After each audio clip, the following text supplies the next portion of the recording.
Ready? Start. The contesting respondents had allegedly filed a revision challenging the impleadment order, which remained pending and was ultimately dismissed, directing the parties to appear before the settlement officer consolidation stop. A transfer application was also moved by the petitioners before the Consolidation Commissioner, and the appeal was ultimately decided on 30th August 2010, setting aside the order of the consolidation officer and remanding the matter back to him for decision afresh. Stop. It is this order which was assailed by way of two revisions, and the same have been dismissed. Wide order dated 30th January 2011 impugned therein. Stop. Para.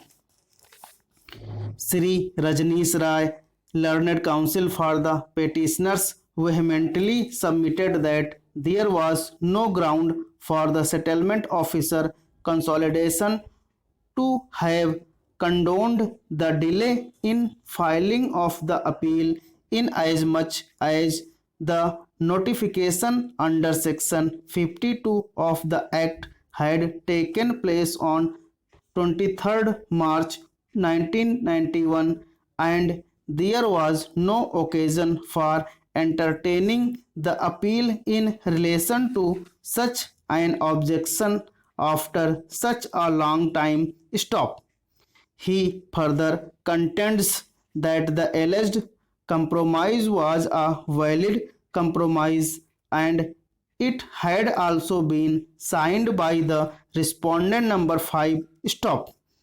In such a situation, this aspect has completely escaped, which was essential, as the respondent number 5 had full knowledge of the proceedings as well as the sale deeds in favor of the petitioners, but no steps were taken for seeking any declaration in relation to the sale deeds of the petitioners before the appropriate forum. Stop. He further contends that the name of the petitioners had already been entered into revenue records under the orders of the Tehsildar, which have not been challenged, and therefore the petitioners have acquired a legal right over the land in dispute, which cannot now be reopened by the consolidation officer on the basis of the remand order. Stop. He therefore submits that the orders of the Deputy Director of Consolidation as well as the Settlement Officer Consolidation deserve to be set aside. Stop. Sri Rajneesh Rai further contends that the revision has been dismissed, treating the order of the settlement officer consolidation to be not final between the parties as an interlocutory order, which is also an erroneous approach in law, and so far as the aforesaid observation of the Deputy Director of Consolidation is concerned, the order of the settlement officer consolidation is not an interlocutory order. Stop. Para. It is evident that there was no substantial delay on the part of the contesting respondents, inasmuch as the order which was sought to be set aside in appeal was dated 19/8/1997. Stop.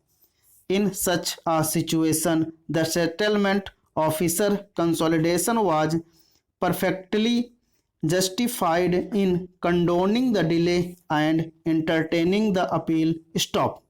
On the merits of the claim, it is evident that a compromise was being made. The basis for the order dated 19th August 1997. Stop.